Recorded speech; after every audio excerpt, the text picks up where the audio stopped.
Hello, my name is Karena Korbin, and my research is on bourgeois women as exemplars of virtue. Beginning in the 18th century, drastic political, social, and economic changes led to a new philosophy of life as to be something enjoyed. This was a great contrast to the long-standing strict morals based in Christianity. Premarital sex, birth control, and prostitution were commonplace. The percentage of illegitimate children skyrocketed, and the Industrial Revolution brought women out of domestic life and into the workplace. Despite these changes, many reacted against loosening morals and highlighted the virtues of women, especially of the middle and lower classes. Art was a powerful medium where women were admired as the epitome of modesty, humility, and their prestige that comes with it. Societal changes that threatened traditional Christian values prompted conservative artists to portray women as idealized symbols of virtue in an effort to revive their morals. So first, paintings depicting women as mothers showed that they are inherently nurturing. Jean-Baptiste Simeon Chardin's painting Saying Grace shows a mother teaching her two young daughters how to say grace before they eat. Chardin was inspired by the philosophy of Rousseau. He expressed that the importance of the natural man, or people who had not become corrupted by society. He fought against Voltaire's popular idea that salvation of humanity lay in the advancement of science and rational improvement of society, and instead believed humanity would only reach, quote, salvation in return to the ignorance, innocence, and happiness of its original condition. All our natural inclinations are right. Man is by nature good. He is depraved by society. He also taught that the natural state of humans was the greatest teacher and emphasized the importance of children and how they learn. Chardin was very much inspired by Rousseau and paints a scene of a bourgeois mother teaching her young children how to pray grace before eating. The fact that she is instructing them shows that she sees the children as worthy of learning this and is passing on her Christian faith to her children, who are the next generation. And the act of saying grace and thanking God before the meal also shows that she's content with her simple domestic life. Her home and their physical appearance is plain, but still well kept, and they are still thankful to God and do not seem to desire a more frivolous lifestyle.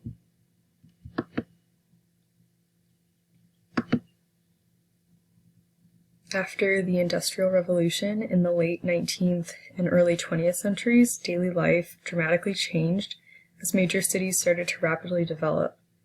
Industrialization brought more people from the country into cities to work. With the technological and agricultural advancements, the standard of living also went up, and so the population increased. With big cities and larger populations, nightlife became very trendy. This became extremely prominent theme in the art movement Impressionism, with many scenes of nightclubs and brothels.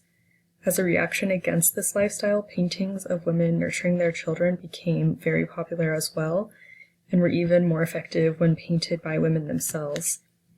Mary Cassatt was known for her many paintings of women caring for their children. In her oiled painting, The Child's Bath, it appears that the audience is observing a moment paused in time. Both the mother and child are focused on the bath, which also leads the eye of the viewer as well. What stood out at the time was how loving and tender the scene is. Instead of seeing this as a mundane task, the mother is gentle and attentive. In this other painting of hers, Mother Feeding a Child, the woman's clothes and surroundings are very simple, and the color scheme is washed out. But again, the focus of this work is the tender nature of the mother.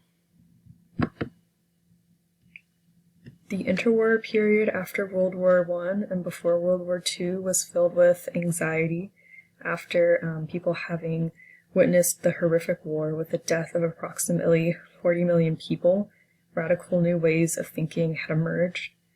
Less conservative views on sexuality emerged as people began to lose faith in religion because it was hard to believe that God would have allowed something this horrible to happen.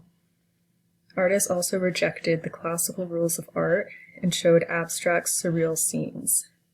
Picasso's painting Mother and Child from 1921 is a major contrast from the rest of society in the interwar period, and even contrasts some of Picasso's other works, such as Les Demoiselles d'Avignon from 14 years prior, which shows nude prostitutes. In this painting, Mother and Child, the mother and child look very lovingly at each other. Their forms and expressions are relaxed, even though they aren't realistic and are in a cubism type of style. The soft colors and textures make the scene look relaxed.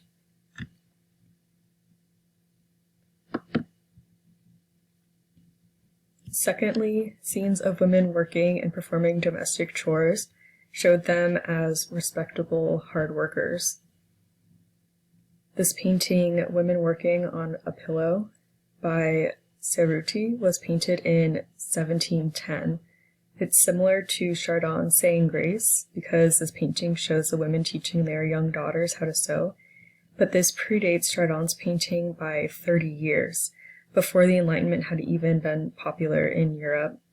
This was created during the end of the Rococo period, which is known for showing off the wealth and status of the subjects in the art and often have strong themes of sensuality.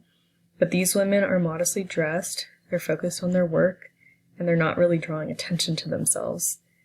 Their domestic work doesn't go unnoticed or without appreciation. Capturing this scene in a painting shows that their seemingly simple work is highly valued as important. As a response to the French Revolution of 1848 and the other numerous revolutions and peasant revolts across Europe, the realism movement focused on peasant women in mundane scenes and disapproved of idealized figures. Working-class women were looked down upon by the upper class, but realist artists highlighted their positive virtues. Jean-Francois Millet's painting The Gleaners shows peasant women collecting the scraps of wheat that were left over from the farmers. Their work is not romanticized. They are in uncomfortable, back-breaking poses, and there is some detailing of rips on one of the women's clothing. By having these women as the center of his piece, Millet forced the upper-class viewer to see these unworthy women with compassion. Millet shows that, contrary to the popular belief at the time, these women are hard workers and deserve sympathy. It's no surprise that this work was disliked by art critics, salons, and the upper-class audience because it highlighted peasant figures and sparked suspicion of another revolution similar to the French Revolution.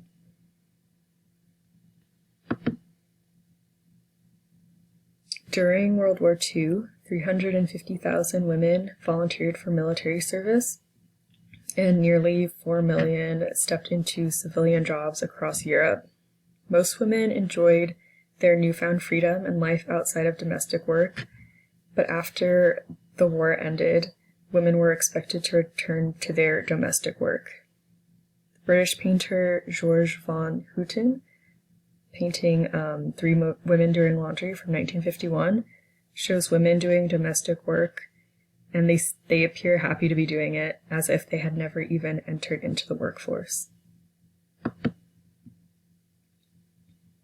Lastly, bourgeois women were also a symbol of unwavering devotion to Christianity. During the reign of Napoleon Bonaparte in France in the early 19th century, Napoleon took many measures to loosen the power and prominence of the Catholic Church. He fought with the papal troops in Italy. He was in constant conflict with Pope Pius VII, and he was eventually excommunicated from the Catholic Church. Both in style and content, Women Kneeling in Prayer by Alexander Coudet from 1808 was a contrast to the popular art. At this time, art in France was very opulent and dramatic, but this painting has dark, simple colors and the plain church background. The woman is deep in prayer, and she's also alone, which is perhaps a commentary on the decline of the role of the church. 3 Women in a Village Church by Wilhelm Liebel shows 3 peasant women deep in prayer. They are the lowest social status. They are poor, elderly, and women. Their simple clothes, crooked backs, and their wrinkles are accentuated, but what matters most is that they are devoutly praying.